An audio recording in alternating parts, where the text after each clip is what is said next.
Paraitinga. Vou falar um pouquinho primeiro para a senhora sobre o casarão.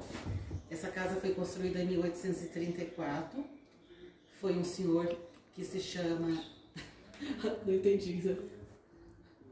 Pode falar que eu vou.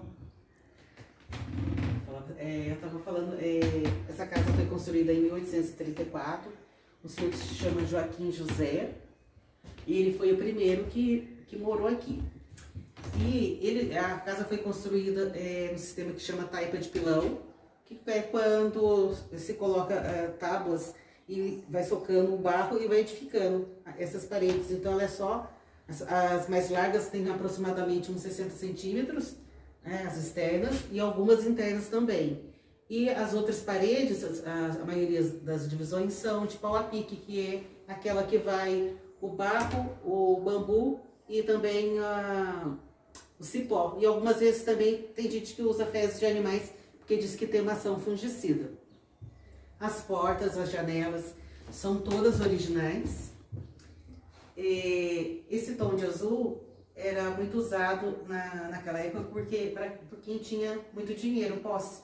Porque era uma cor que não fazia aqui ainda, né? Vinha toda da Europa, vinha toda de fora. Então, esse tom de azul era mais visto nas residências de quem tinha muito dinheiro. Então era chique fazer isso. Exatamente. Uhum. O forro original era o bambu. E depois, quando passou por reformas, já se colocou esse forro que se chama saia camisa. Tá bom, então na época dele não era esse forro? Não, na época dele ainda era o bambu. Sim. O bambu. E vocês não tem nada do bambu para mostrar? Vocês tiraram tudo? Depois eu tenho uma parede exposta com o pau a pique que mostra, mas do forro de bambu, não. Ah, tá bom. Então tá. O piso também passou já por algumas trocas, né? Então ele é de madeira, mas ele já passou por reformas. Agora eu vou falar um pouquinho, mais na frente eu te mostro, eu tenho uma parede exposta com o pau a pique, e aí a gente volta a falar dela. Agora falando um pouquinho do Dr. Oswaldo Cruz, ele é filho de Bento Gonçalves e Amália Cruz Bulhões. Esse Bento Gonçalves seria aquele lá do Rio Grande do Sul, não, né? Não, é outra família, né? Isso, do Rio de Janeiro mesmo. Ah, entendi. O pai dele, o Bento Gonçalves, era médico, estava recém-formado e veio a convite trabalhar em São Luís do Paraitinga. E logo que eles chegaram aqui, a esposa, né, a Amália Cruz Bulhões, deu à luz ao Dr. Oswaldo Cruz. E o Dr. Oswaldo Cruz ele ficou aqui só por 5 anos. Então ele nasceu em 1872, aqui, logo que a família chegou. E em 1877 a família retornou para o Rio de Janeiro. Eu tenho fotos aqui dele com 1 ano de idade e com 3 anos. E a foto também dos pais. Quando ele retornou para o Rio de Janeiro, ele sempre teve curiosidade por insetos, por bichinhos. Ele tinha uma espécie de... As brincadeiras geralmente deles eram com as pesquisas, ele gostava muito. Desde criança? Desde criança. E com 14 anos ele foi para a faculdade, também de medicina, como pai. Esse aqui seria a aparência da casa antiga, da época dele? Exatamente. Na época antiga. Na época antiga, né? Uhum. Aí ele foi para a faculdade com 14 anos, mas ele queria ser médico sanitarista. E aqui mais antiga ainda, né? Sim. Aí, então eu acredito que essa é a primeira. Que é a de cima, né? E depois já passou por uma reforma. Não, depois ela veio para cá, nessa amarela, isso, né? Isso. E depois em seguida foi pintada na cor atual agora, né? É que essas fotos também, era preta e branca, mas naquela época já pintava de azul as paredes, as janelas. Já era uma tradição, né? Uhum. Aí ele foi para a faculdade com 14 anos, queria ser médico sanitarista, então quando ele se formou com 22, ele foi para a França estudar no Instituto Pasteur. Lá no Instituto, quando estava por volta de 2 anos que ele estava estudando lá, o governo brasileiro solicitou que o governo francês enviasse para o Brasil médicos sanitaristas. Por quê? Porque naquela época, simultaneamente, tinham 3 doenças, tinham muitas doenças aqui, mas as principais eram a varíola, a peste bubônica e a febre amarela, que estavam assolando o Rio de Janeiro, né? Ele veio junto com um grupo de médicos, é que essa exposição aqui é uma outra coisa. Ela, se a senhora quiser pausar, eu falo para a senhora, ela é uma outra coisa. Ela foi perdida, né, da cidade. Então, aqui são fotos zoadas por moradores e reproduzidas, né, para não perder essa memória, né, Dani? Sim, sim, entendi. E elas são do século XIX. Mas essa enchente não atingiu a casa aqui? Aqui não. Aham. Mas o acervo, onde ficava o acervo, daí sim. Onde estava guardado as fotos foi atingido, foi perdido. Infelizmente, sim. Então, voltando ao doutor, ele foi convidado, veio junto com outros médicos estrangeiros, né, para o Rio de Janeiro, para um lugar que chama Fazenda Manguinhos. Lá na Fazenda Manguinhos... Esse pessoal aqui, quem seria? Não tem nada a ver com a família, né? Não. Aqui as fotos não. Aqui é mais de pessoas aqui da própria cidade mesmo. Entendi. Tá certo. E aí, ele é convidado para vir trabalhar, desenvolvendo o trabalho lá no Rio de Janeiro, na Fazenda Manguinhos. Na Fazenda Manguinhos não tinha muita estrutura assim, de laboratório, mas era o que tinha naquele momento. E ele veio convidado como médico sanitarista, ele e outro grupo de estrangeiros. Aí, de início, ele estava desenvolvendo um soro que chama soro antipestoso. Ele estava desenvolvendo não era nem vacina, era um soro que chamava soro antipestoso para combater a peste bubônica, porque a peste bubônica era transmitida da seguinte forma: uma pulga que picava o rato e o rato que transmitia para o ser humano. Aí ele tentando desenvolver essa vacina e tentando ao mesmo tempo aplicar o que precisava ser feito de saneamento básico. Só que ele enfrentou diversos problemas. Por quê? O Rio de Janeiro, os cortiços e as tantas casas de pessoas com muito dinheiro, os cortiços ficavam todos muito próximos. E era necessário alargar as ruas naquela época. Para alargar as ruas, consequentemente, os cortiços eram que a população mais pobre ia ser prejudicada, porque quem tinha mais dinheiro ia fazer de tudo para manter a própria casa. E já os cortiços, que eram todos próximos, tiveram que sair. Aí esse pessoal, essa população dos cortiços foi para os morros do Rio de Janeiro, que já era habitado de alguma forma naquele tempo pelos marinheiros, as embarcações que vinham marinheiro com marinheiros, que ficavam às vezes por meses, os marinheiros faziam barracos provisórios. Então a população dos cortiços acabou migrando para essa região. E ficou extremamente enfurecido com o doutor Oswaldo Cruz e o outro grupo de sanitaristas, médicos sanitaristas. Porque até eles apelidavam o doutor Oswaldo Cruz de o exterminador de pobres, né? Falava que ele era inimigo dos pobres, porque eles foram mais atingidos quando se alargou as ruas do Rio de Janeiro, a população mais pobre que acabou indo para os morros, né? Não teve assim como remanejar essas pessoas de outra maneira, e elas foram para os morros. E a imprensa também fazia muita campanha contra ele, porque ninguém aceitava tomar a vacina. Não, a vacina não, o soro. Eles não aceitavam. Então, a imprensa também fazia campanha negativa contra o trabalho dele. Então, a imprensa fazia caricaturas dele com rosto de gato, bigode de gato, com asa de mosquito e com corpo de mosquito, o rosto dele em cima de uma seringa. Mas isso aí seria porque eles ainda não acreditavam? Sim. Que ele poderia encontrar cura? Por quê? Porque assim, achavam que ele era um médico visionário e qualquer outra coisa, mas não acreditavam. Os médicos também aqui da época não acreditavam no que ele falava. Por exemplo, na febre amarela, os médicos falavam assim: tem que isolar o paciente, tem que ferver todas as roupas, tem que passar tudo. E o doutor Oswaldo Cruz falava assim: não precisa fazer nada disso, apenas tem que exterminar o mosquito. Porque os outros médicos acreditavam que a doença era transmitida por contato físico ou por gotícula de saliva. E o doutor Oswaldo Cruz falava: não precisa isolar ninguém, tem que acabar com o mosquito, tem que exterminar esses ratos. Então sempre ele estava indo sempre na contramão do que os outros falavam. Ele estava mais adiantado que o pessoal. Totalmente. Porque ele era um estudioso, né? Então, ele era muito dedicado, tanto que desde os 14 anos, né, bem antes, ele já estava muito interessado nisso. Ele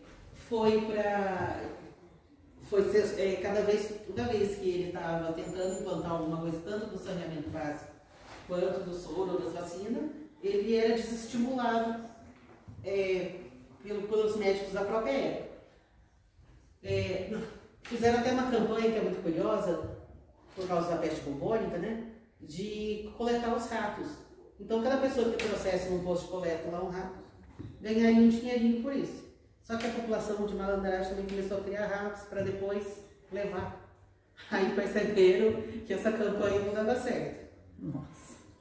Aí então tem o soro antipestoso, que é o que ele estava desenvolvendo por causa da peste bubônica. Nessa época não conseguiram, não tiveram muitos resultados, porque a população não aceitava se vacinar.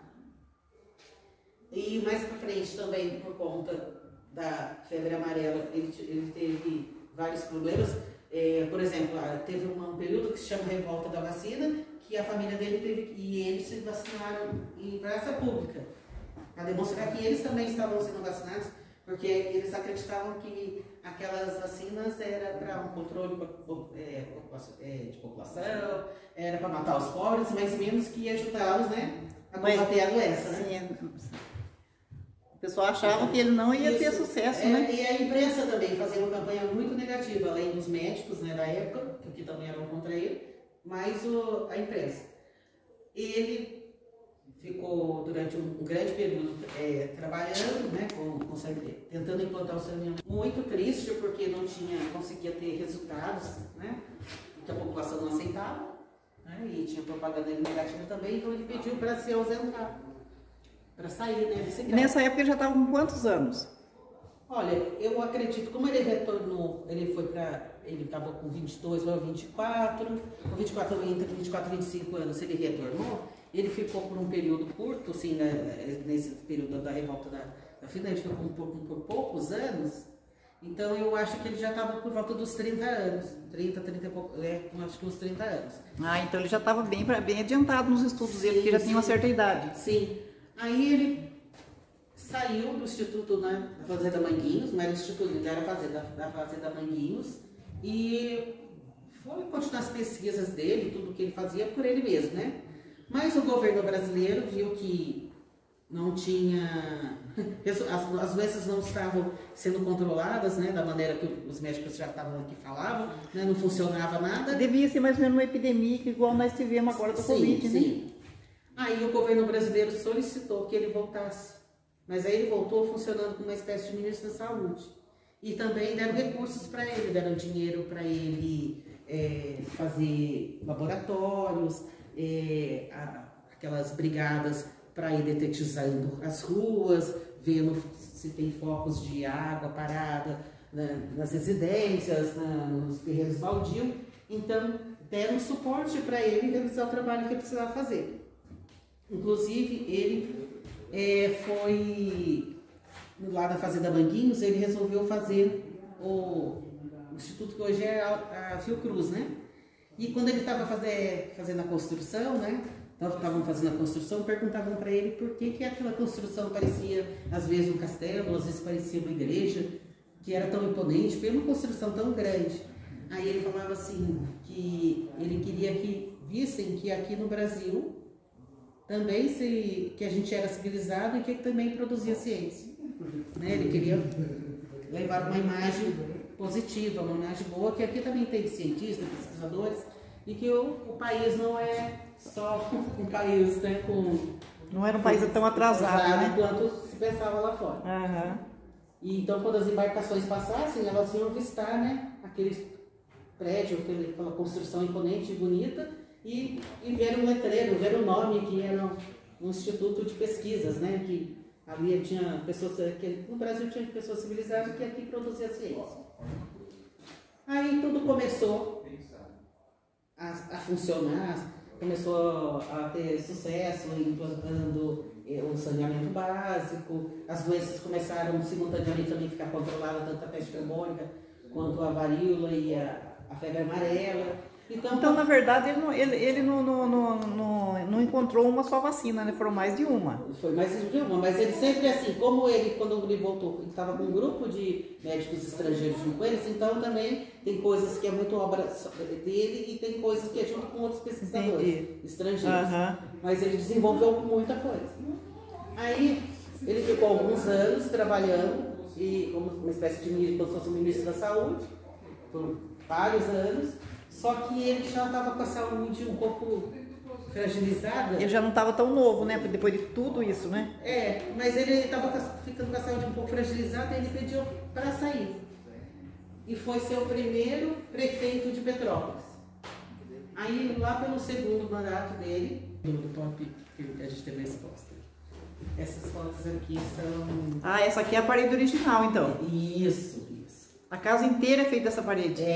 Hoje em dia tem só uma fina argamassa por cima, mas para cultura, para conservação, né? Para proteger também. Como é barro, né? Tem facilidade. Sei. Então, aí ele faleceu com uns 44 anos, não tem nenhum documento no registro, mas acredita-se. E ainda é amarrado de cipó, né, menina? Esse aqui, né? É o bambu, o barro e o cipó. E o cipó. E o que eu te falei, algumas vezes fezes de animais, porque diz que tem uma ação fungicida. Sim, entendi. Eles misturavam o esterco do gado, né? Ou de gado, ou de galinha. De galinha também? Também, de galinha. Sim. Então, aí o doutor Valdo Cruz fala isso, que não tem nenhum registro, mas acredita-se que ele tenha morrido de falência, ele morreu de falência múltipla dos órgãos, né, de falência múltipla dos órgãos, não, de falência renal, mas acredita-se que ele testava muito do que ele estava pesquisando dele próprio. Então, isso contribuiu. Ele serviu de cobaia para ele próprio. Nossa. Mas eles que é costume de vários cientistas não é ter esse procedimento, acabar testando neles, né? Às vezes testava, né, em bichinho, nos ratos, mas ele diz que não tem nenhum documento, mas fala nisso, né? Dele testar. Não tem nenhuma prova, mas eu penso. O que é o mais aceito que ele testava nele mesmo. Essas fotos são mais ou menos de 1970. Das festas, né? Sim, ali da cavalhada. Isso aqui é da cavalhada, né? Durante a festa do Divino, né? Dança da fita também. Então, esse aqui agora não existe mais. Esse trecho ali que é ali perto mais ou menos do posto de gasolina, da escola, né? Ah, sim, eu acho que seria no campo, não seria? Quando tinha o campo? Eu francamente, eu só moro há 2 anos aqui, então tudo que eu aprendo muito com os moradores aqui, já me disseram... Então você não é daqui? Eu não sou de São Luís, eu só estou há 2 anos. Nossa, você é da onde? Eu sou de eu sou nascida em Buriti-do-Sol, Piauí, e fiquei por 4 anos. Em Taubaté, 42 anos. Em São Luís, menina. Aí me disseram que aqui era mais ou menos naquele trecho próximo de uma escola e do posto de gasolina. Nas festas. Olha como vinha cheia de ônibus, né? E eles ficavam parados ali, né? Na festa do Divino, né? Que agora tem a escola ali, não tem mais o campo. Até um senhor falou pra mim que tinha esse campo que fazia cavalhada. Cavalhada, é verdade. Será que ainda tem cavalhada? Tem, porque inclusive eu conheço até um dos senhores que participam e ele falou pra mim que estava parado só por conta da pandemia, que tinha 2 anos. Então eu acho que nessa festa agora vai ter. Deve ter, até um senhor lá de Capixaba. Então, olha menina. O seu Agenor Martins. Sei, conheço o Agenor. Então, esse coreto aqui, ele não é muito diferente do atual. Então, não é verdade? E ele é bem antigo. Ele é bem antigo, mas é que eles procuram, né, manter, né, a característica. Eu acho que não pode mudar, né? E essa é a igreja antiga. A igreja, eu sei que a igreja... Antes da enchente. Isso. Antes da enchente. Essa rua me disseram que é aquela rua ali próximo do... Da lotérica, é a Anacleto que fala, do moço do supermercado? É a rua da lotérica. Ali é perto do Mercadão. Até uma senhora falou pra mim, não, isso aqui era a casa da minha madrinha, não sei o que. Entendi. Tem muita gente falando. Isso aqui seria a fanfarra da época, né? Sim. Em que ano será que é essa fanfarra, não? Não, veio uma moça que acho que domingo, não, sábado, ela tem acho que uns 40 e poucos anos. Ela falou assim que, inclusive, que ela conhece esse moço, o pai, o filho e tudo, né? Então, a julgar pela idade do menino, essa foto tem, então, 1900 e... Deve ter uns 50. Por aí. Porque ali ele deve ter mais ou menos de 10 para 12 anos. E uma coisa que ela me falou, que essa rua aqui, sabe essa parede aqui, onde as casas estão pra cima? Que foi durante um dos mandatos de um prefeito, que essa rua era mais alta, era um morrinho. E aí ele abaixou? Aí ele rebaixou, ele rebaixou e deixou o calçadão. Então, ela que, eu não sabia, ela que me contou, achei muito Nossa, curioso menina, eu nunca ouvi essa história. Que as casas ficaram mais suspensas, mas... Então, na verdade, a rua era na altura do calçadão. Pelo que ela me explicou assim, eu achei, nossa, meio que curioso. Sim, então, olha só que interessante, eu nunca ouvi falar isso. Não, mas depois ela procura saber. Não, mas tem lógica o seu comentário. Então, eu nunca tinha, eu sei, pra mim, sempre, como eu estou há 2 anos, sempre... E eu passo ali. Aí eles rebaixaram a rua, mas deixaram a calçada por causa das escadas. Porque tem uma escadinha do lado de cá, né? E do outro lado também. E dos dois lados tem essa escada. Essas aqui são quando decora a rua, não, o chão para Corpus Christi. Para Corpus Christi. Ai, que coisa mais linda, né, gente? Maravilhoso. E continua a tradição, todo ano, né? Todo ano. Então, agora esse ano já saiu o calendário para a festa do Divino, né? Que vai ser do dia 27 de maio a 5 de junho. Mas ainda como fala, o Corpus Christi não saiu nada. Me perdoa se eu atender só o telefone 1 minutinho? Pode ficar à vontade.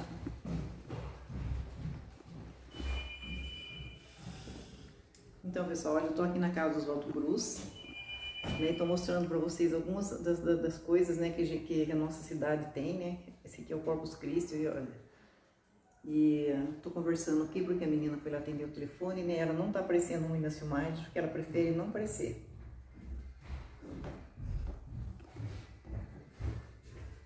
São de época.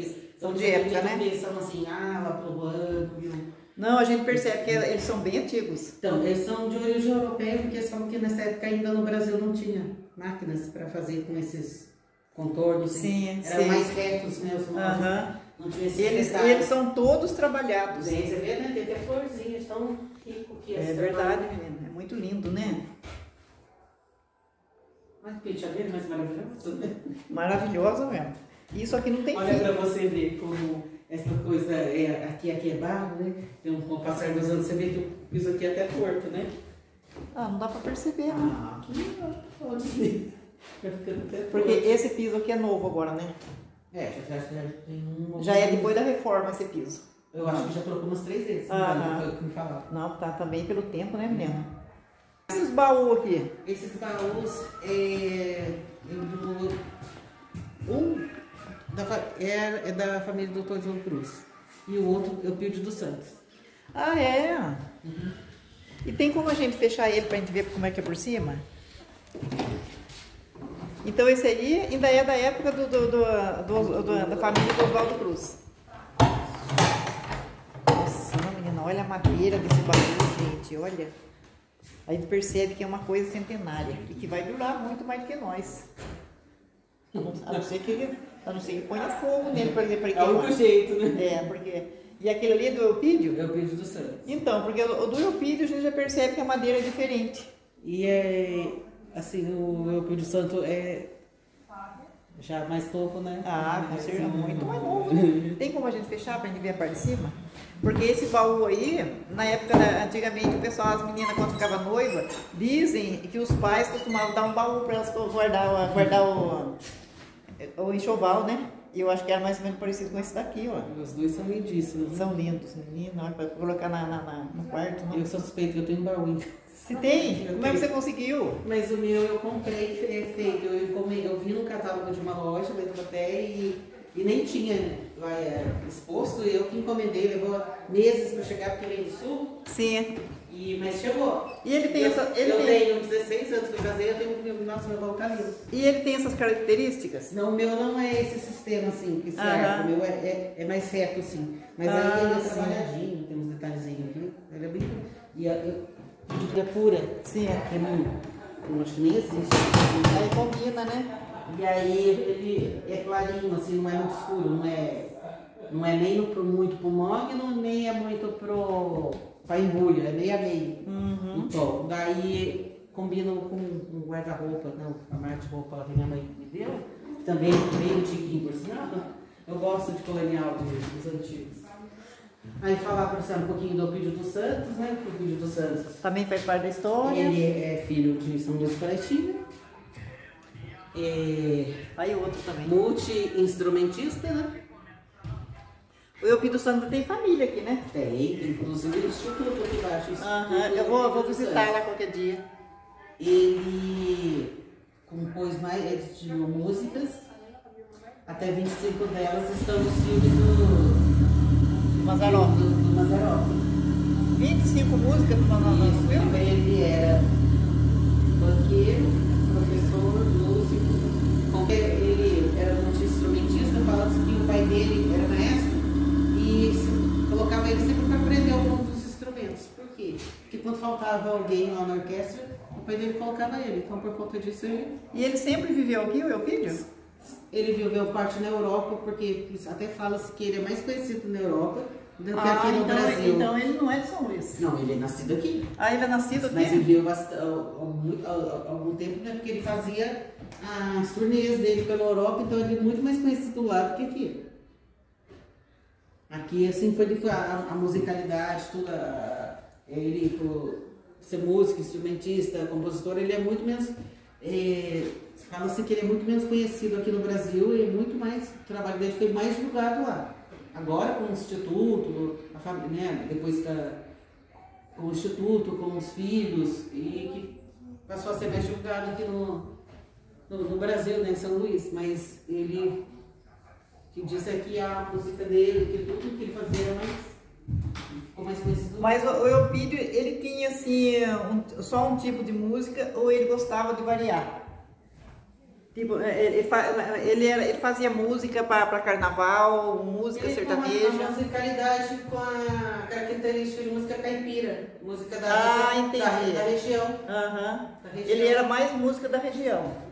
Assim, o principal, sim, mas tanto que as coisas do Mazzaropi, né, por isso você vê, né, que ele vinha escrito de músicas que ele fez com o Mazzaropi também tratava isso, né, mas os filmes com aquele homem, o caipira, aquela coisa mais regional, né? Sim. Aí falando um pouco aqui do nosso carnaval, não tinha carnaval aqui, né? Até 1981 que começou o carnaval. Dizem que até tinha carnaval aqui, mas era clandestino, era escondido, assim, alguns sítios, fazenda, era escondido, porque os párocos falavam assim que quem fosse no carnaval ia crescer rabo e chifre. E as pessoas pelo sim, pelo não, elas não iam, né? Entendi. Era mais por causa da religião. Então, tinha carnaval. Isso. Aí até que em 1980 a Rede Globo veio fazer uma matéria aqui sobre a cidade e conversando com os cidadãos luizenses, ela descobriu isso, que aqui não tinha carnaval. E quando as pessoas contaram o motivo, eles acharam engraçado e quando passou a matéria na TV, eles zombaram do luizense, tiraram um sarro disso. Acho que o luizense ficou com orgulho um pouco ferido, né? E começou, né? Aí no ano seguinte, em 1981, eles se reuniram e... Então, mas aqui existia um clube, né? Onde eles se reuniam, tipo de um baile no carnaval, né? Eu sei que assim, o carnaval acho que só não existia o carnaval de rua, né? Não, porque me passaram assim que carnaval... Era proibido. Então, não é que era proibido. As pessoas faziam, mas todo mundo ia mascarado. Era o mais de massa. Gosto, e ninguém assumia que, por exemplo, já te contaram, você falou naquele salão no carnaval, aí eu não fui. Eu falei, nossa, mas eu achei que eu vi você lá. Então ninguém admitia por conta. Por isso eles usavam as máscaras. Usavam as máscaras, mas máscaras que tampavam o rosto, não é aquelas bonitas da Europa. Isso era só no olho, assim, não, as charmosas. Era máscara mesmo. Umas máscaras para não ser reconhecido, porque ninguém queria assumir isso. Vai que cresce rabo chifre, pelo sim, pelo não, né? A pessoa ficava cismada com essa história. É só São Luís, né, que tem essa história, né? Não admitiam. Então a Rede Globo, quando ele exibiu a matéria, tirou um sarro. Aí o Luizense ficou com orgulho ferido, daí eles se reuniram naquele ano para ver o que ia ser, como que ia ser carnaval. Daí colocaram a chita como um dos principais materiais usados, né? Porque era bonito, colorido, barato. E que a família, que ia ser público, né? Ia ser na praça, para a família ir, com a criança, com o mais novo, com o mais velho, com todo mundo se reunindo, com a família podendo se reunir Aí a partir de 1981 que o carnaval retornou. Ah, e daí começaram firme, né? Isso. Entendi. Aí em 1984 eles tiveram o primeiro festival de marchinha. E você lembra em que gestão de qual prefeito que começou o carnaval? Olha, isso eu não, francamente eu não sei. Não falaram, né? Entendi. E outra coisa que eles falam, né, da música da marchinha, que já existia a marchinha. Só que era um tom um pouquinho mais lento. E a marchinha de carnaval dos luizenses era um ritmo um pouquinho mais acelerado. E também tem ali não tem nada a ver, né? Aqui é uma outra exposição que chama Ocupa Saci, falando sobre o Saci. Ah, entendi. Depois nós vamos passar por lá? Se você quiser, claro. Ah, vamos sim, ué, porque o Saci é uma figura... Porque aqui se comemora, né? No dia 31. Então, aí ele... Estava voltando Você estava falando do carnaval. Do carnaval. Então, eles colocaram estava falando da marchinha. Da marchinha. Então, daí a marchinha também, né? Ela também... a característica das nossas marchinhas é falar da região, falar da agricultura, do homem do campo, né? De toda a parte, de tudo que envolve aqui, mais da cidade, dessa região, né? Então vai falar muito do homem caipira, dos agricultores, dos nossos rios, dos nossos costumes, vai falar do nosso folclore. É nisso que se baseia mais a nossa música, a nossa marchinha. E o Saci faz parte do folclore, né? Sim, essa exposição, ela vai ficar aqui até novembro. A exposição é itinerante, que eles falam, né? Porque ela não é fixa, né? Ah, entendi. Por que ela fica só até novembro? Porque ela já veio de outro lugar. Ela já veio, acho que do Sesc Interlagos, pro Sesc Taubaté e agora ela está aqui até novembro. Ah, então eles ficam como se estivesse fazendo um... Isso, alguns meses em cada lugar. E essa exposição, a Ocupa Saci, você só viu que a senhora estava filmando aqui os sacis livres. Por quê? Porque a gente não cultiva essa memória de que o saci tem que ser preso. Essa exposição, quando elas vêm, traz todos esses móveis, essa decoração é deles? Tudo aqui no outro cômodo que é menor, tudo da decoração da entendi. exposição. Os livros, inclusive, eles falam que são o inventário, né? Aí falando dos 77 tipos de saci que eles localizaram, que pesquisaram, que esses saci são todos brasileiros. Mas será que o Saci existe mesmo? Bem, segundo o pessoal da roça, diz que existe, né? Então, tem vários depoimentos, são pessoas que, como a senhora falou, da roça, e outros estudiosos que são os saciólogos. Ah, tem saciólogos também? Saciólogo é um estudioso que estuda tudo relacionado ao folclore. Ao saci. Então, eles tanto que depois vou te dar um almanaque que tem um resumo dessa exposição. E fala desses 77 tipos de saci, que tem com uma perna, com duas e às vezes até com 77. Mas será que tem gente que já viu o saci? Eu nunca ouvi falar que alguém viu o saci. Eu conheço gente que fala que viu. É? E do morador daqui, inclusive, São Luís. Nossa! Inclusive, alguns têm até depoimento aqui nesse documentário. Porque eu já vi o pessoal comentar sobre as coisas que o saci fazia, que o saci aprontava. Hoje, quando os sociólogos fizeram essa pesquisa, né, eles fizeram também com o intuito de fortalecer essa cultura. Por quê? Porque às vezes as pessoas acabam esquecendo também, né? Esquecendo. E também por quê? Essa geração nova de agora, eles já não tem muito conhecimento. Então, e porque também às vezes fica trazendo nada contra a cultura de outro país, né? Mas às vezes fica trazendo. Mas será que fortalecendo esse negócio de saci é só nosso aqui? Lá fora será que não tem? Então, lá fora tem histórias cruzadas, parecidas. Que depois, mais pra frente, eu vou te mostrar que ali naquele globo fala de outros países que têm histórias semelhantes, que quando você vai fazer as comparações, tem semelhanças com as nossas aí. Então, aí a gente, aqui em São Luís, no dia 31 de outubro, comemora-se você quer que eu abra? Precisa. O dia é o dia do saci. Mas é por quê? Porque não, é o mesmo dia que muita gente comemora. Aqui seria uma reunião de Saci, olha lá. Aqui muita... Né? Eles estão se reunindo, contando histórias, gente. Olha, de artesãos, é sacizada. Aqui são todos de artesãos aqui de São Luís. Ah, é? Todas essas obras. Quem que são os figureiros aqui de São Luís? São todos aqui. Não. Pinturas sobre argila, coleção, não é? Ruda, Andrade? Adriano. Tem do Adriano, tem da Arlete. Sim, são os figureiros, né? Isso. Então eu preciso encontrar os figureiros. Eles são todos aqui da cidade? O da roça?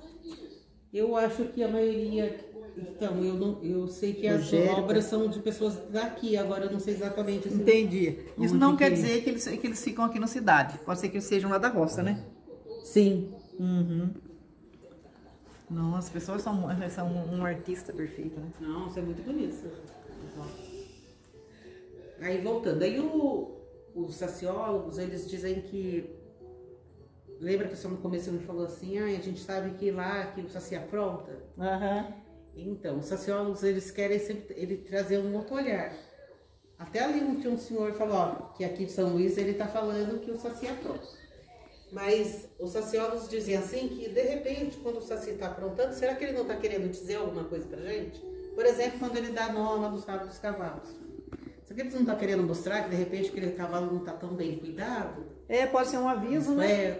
Quando ele faz um redemoinho perto da natureza. Será que ele não está querendo chamar atenção para aquele lugar que não está sendo bem cuidado? Então, os sociólogos querem trazer a gente trazer para essa realidade um outro olhar, porque tem muito desmatamento. Esse aqui quer dizer que são as bebidas que trazem o nome do Saci? Não, que foram garrafas encontradas e que todas elas tinham Saci presos e que todos foram libertados, porque para a gente é interessante que o Saci esteja solto, nos ajudando a cuidar da natureza. Então essa história que o pessoal prende Saci na garrafa é verdade? Eu já vi. Lá no Monteiro Lobato, o Pedrinho, no personagem lá do Monteiro Lobato, o Pedrinho aprisionava o Saci e o tornava seu escravo. Falava que o Saci tinha que realizar os seus desejos. Então a gente que essa palavra escravo... Gente, mas se todas essas garrafas tinham Saci dentro, foi muito Saci que estava libertado. Então, como a gente não quer que essa palavra escravo, que ela seja totalmente extinta, porque ninguém tem que ser escravo de ninguém, né? Não pode existir isso. Uma parte das histórias de todos os países, que é uma parte muito triste, muito ruim, né? Esse livro é o livro, o Inventário do Saci, o maior, né? Aí se a senhora quiser folhear também, tu vai mostrando. Aqui eles contam as histórias? Vai, tem até Saci. Saci Saissara. Saissara? É da praia. Nossa, que interessante. É do litoral, gente. Esse Saci. Aí se a senhora quiser folhear aí, fala do 77. Tem o Saci Fubá, olha só que curioso. Isso aí é uma coisa que leva muito tempo pra gente ler, né? Mas tem muito. Aí, segundo os sociólogos, quando eles estavam pesquisando e coletando os depoimentos, uma senhora contou para eles como que um Saci nascia, né? Daí ela falou assim para ele que dentro do gomo de bambu pode se desenvolver até 7 sacis. E que eles ficam ali por 7 anos.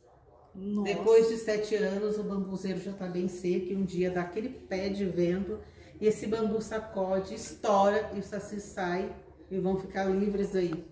E se acontecer de uma pessoa chegar e cortar esse bambu e levar o gomo para casa? Se acontecer da pessoa cortar, daí leva então, o saci embora. Tá significando que tá matando os sacis. Ele morre? Será? Ele leva 7 anos. Para ele ficar pronto, né? Se o bambu tiver verde, ele não vai conseguir se desenvolver. Ele leva 7 anos para ele ficar pronto, né? O bambu, fique à vontade. O gomo do bambu funciona como se fosse o lugar que a incubadora dele. Outra curiosidade. Aqui seria no tempo do Oswaldo Cruz, certamente um quarto, né? Olha, essa parte toda aqui foi feita depois que a família do Dr. Oswaldo Cruz não morava mais aqui.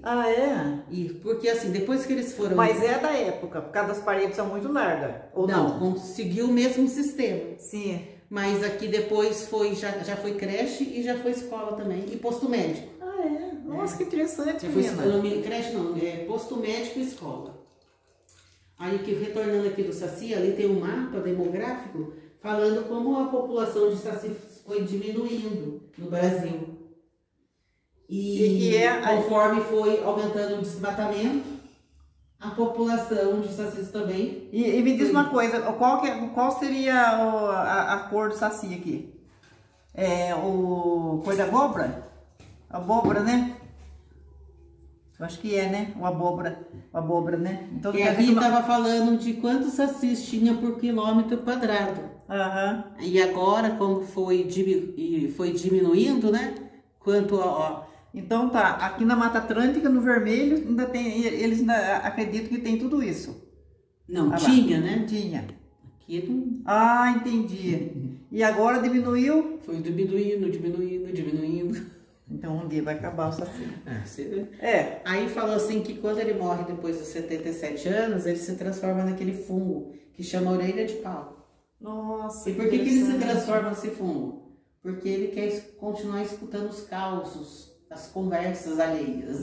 Ai, que interessante, menina. É muito legal. Muito, gente do céu. Por isso que eu acho assim, muito legal mesmo. Mesmo que você não acredite, mas de alguma maneira a exposição, o Saci, traz alguma coisa para uma reflexão, né? Com certeza. Então não tem como dizer que de tudo você não se envolveu nem um pouquinho, né? Palhada, né? Aham. Que fica aqui entendi. Mas aí o pessoal pode chegar aqui e assistir? Pode. Olha só que interessante. Até aqueles documentários também, se a senhora quiser sentar lá para assistir, fica tranquilo. Mas esse cômodo aqui chama alcova. Sim. Por exemplo, naquele tempo, quando o Dr. Oswaldo Cruz, o primeiro dono Joaquim José moravam aqui, ele recebia visita, ele dava um pinico para visita e trancava a visita por fora. Deixava a pessoa aí dentro? E aí de manhãzinha, quando ela queria sair, ela tinha que avisar. Por quê? Eles não queriam que a visita, o visitante tivesse acesso ao resto da casa, por diversos motivos. Ou porque eles tinham era uma coisa deles, né? Porque tinham filhas menores e queriam que, ainda mais menina, era muito cheia de cuidados naquela época, né? Porque geralmente as meninas já estavam prometidas em casamento, né? Então, desde quando nascia, né? Então já eram cheios de dedos com os garotos. Então, servia para que as visitas não tivessem acesso da casa, dentro da casa, mas servia também para deixar as filhas presas. Estou recebendo visitas só masculinas, só menino, só homem com os filhos. Mas a minha filha já está prometida em casamento com uma outra família. Não quero que se veja, que vai que se apaixona, vai que quer fugir. Ainda bem que nós nascemos numa outra época. Graças a Deus. Deus o livre. Então eles também deixavam. Tinha outra característica. Por que as casas, assim, os casarões tinham salas grandes? Porque aqui tinha muito comício, aqui tinha muita reunião política em São Luís. Vinha sempre muitos políticos, tinha muita reunião política. Por isso também que tem, assim, cozinhas, salas grandes, sala de jantar grande. E as filhas, as alcovas, era para deixar as filhas durante essas reuniões. Elas também não podiam participar de jeito nenhum. Eu acho que elas não saíam nem para estudar, né? Acho que era esse macho seria da dança e fita? Da dança da fita. Ai, que lindo. Da dança da fita, que geralmente é mais durante a festa do Divino. Do Divino. Acho que é só na festa do Divino que tem, não é? Eu acredito que sim. Eu acho que é. Falar sempre na festa do Divino. E essa tradição da festa do Divino diz que ela uns dizem que ela é espanhola, outros dizem que é portuguesa, mas é ali daquele trecho ali da Europa. Que uma princesa, no caso, falam mais de que uma princesa portuguesa nomeou simbolicamente o Divino Espírito Santo como imperador de Portugal durante uma semana e ela saiu para distribuir alimentos. Depois disso, criou-se a tradição de distribuir alimentos e comemorar o dia do Divino, e durante uma semana se distribuía alimentos. E no caso, aqui em São Luís, se distribui aquele prato típico que se chama o afogado, né? Aquela carne que fica cozinhando muitas horas, aquela carne ensopada. Geralmente fica carne com batata. Que eles chamam de afogado? Afogado, é o prato típico. É o prato típico. Serve-se geralmente um arroz, uma carne, né? Que é a carne ensopada do afogado. E a farinha farofa, de mandioca, né? E uma farofa, né? Aham. E me diz uma coisa, aqui então aqui seria o Império, mas não quer dizer que durante a festa vai ser aqui o Império. Não, aqui é só para representar o Império do Divino, sim, né? Só para mostrar como que é. Essa tradição que veio de E aí fora. quando eles vão montar o Império lá fora, é mais ou menos parecido com isso ou é igualzinho esse daqui? Eu acredito que não seja igual esse daqui. Porque esse aqui é muito bonito, gente. É que ele representado a pomba, né? Representa o Divino Espírito Santo. A pombinha branca, Você né? vê que aqui muitas casas, nas portas, tem aquelas bandeirolas, né? Tem, vermelhas, né? Sim. É muito lindo, né, gente? Olha. Eu acho que é mais ou menos parecido. Ali tem umas fotos, né? Da dança da fita, assim, as fotos mais antigas, né? E mais recentes. Aqui, ali, né? É ali, ó, você vê que tem fotos mais antigas. É, as meninas aqui dançando a dança, fazendo a dança da fita, né? Tinha uma senhora que é a dona Didi, ficou muitos anos à frente dessa dança, mas sim, hoje em dia acho que é a sobrinha dela. Ah, é? Como será que chama a sobrinha dela? Seria a Edna? Eu não tenho certeza se é a dona Edna, eu sei que era... Porque tem uma sobrinha dela chamada Edna que mora aqui.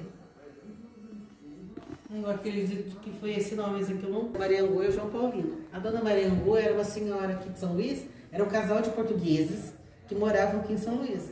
E ela fazia pastel de angu, por isso que o apelido dela era Mariangu. Ah, então tem uma história sobre o João Paulino e a Mariangu? Sim, e o marido do João Paulino. E disse que lá na barraquinha deles, quando eles faziam o pastel, eles, de vez em quando, as crianças davam uma atormentada deles, eles saíam aí com pano de prato, aventando as crianças.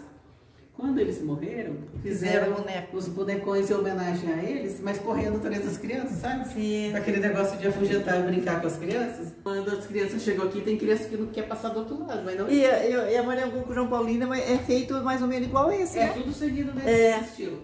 Isso aqui deve ser feito... seguiram mais ou menos o estilo lá dos bonecões de Olinda, né? Isso aqui será que é feito papelão? Acho que é, né?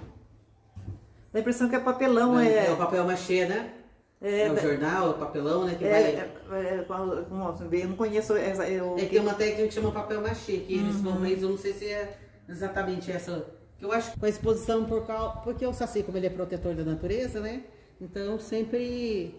Mas tem uma árvore muito interessante, uma paineira, que diz que ela tem mais de 150 anos. A senhora vai ver pelo. É maior que o tronco é assim, ó. Maior que esse aqui. Mas seria da época ainda, não, né? Sim. Essa daqui também deve ser centenária. Essa daqui é filha da de lá. Ah, é filha da de lá? Essas aqui são filhas da de lá, da paineira de lá. Gente do céu, olha. E essa daqui tem mais de 100 anos, então fala que aquela ali tem pelo menos uns 200. E essa fala onde... que tem mais de 150 anos. Será que ela tá longe? Não, tá pertinho.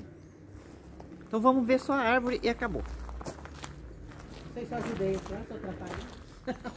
Não, imagina, você narrou tudo muito. Você deve ter estudado muito para ter gravado tudo isso, né? Não, eu falo isso aqui seria um palco? O que é? Eles fazem apresentações aqui? Faz. Agora domingo, sabe, domingo? Acho que foi domingo, teve uma apresentação de dança.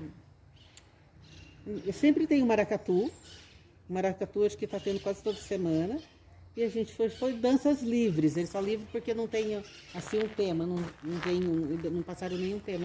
E como quando eu entrei já tinha encerrado, que foi na parte da manhã, foi 10h30, eu não chego a ver. Quando eu chego já encerrou o maracatu, já encerrou, eu entro 1h da tarde, já encerrou essas danças livres, mas estava com uma agenda agora durante essa semana. Agora eu acredito, no final agora, vai ter festa junina, agora esse ano tem festa junina, tem a festa do Divino. Então sempre tem alguma coisa aqui pra gente ver. Sim. A senhora não mora aqui? Eu moro. Agora eu tô morando aqui. Então, tá aí, a senhora pode acompanhar pelo Instagram e pelo site da prefeitura também. Tá bom. Seria essa árvore que você falou? Isso. Você vê como o tronco é maior que a outra? E o lugar aqui é lindo, esse bosque, né, gente? É lindo. Muito lindo. Olha. Esse horário tá gostoso porque tá quentinho. Aham. Daqui a pouco fica meio gelado. Olha só o tamanho Fala que aquelas de lá são filhas dessa aqui. E aqui o tronco é mais escuro, que nem um rapaz que trabalha aqui, ele é biólogo. Ele tava explicando pra gente por que é mais escuro. Porque aqui tem mais mata, né? E ali como ela tá mais exposta ao sol, você vê ó, que alguns galhos dela que fica mais exposto no sol, ficam mais claros. Fica mais claro, e né? os que estão mais na sombra, eles acabam ficando mais escurecidos. Muito E bom. você vê que tem outras árvores, umas bromélias, outras coisas que vivem dela também, né? Vivem dela, se alimentam dela. Então tá grudado também. É verdade. Ela tá pertinho, ela não tá longe aqui. Então tá bom, quero agradecer para você Imagina, estamos aqui. por tudo. Você foi uma pessoa, nossa, fantástica, maravilhosa. Explicou muito bem.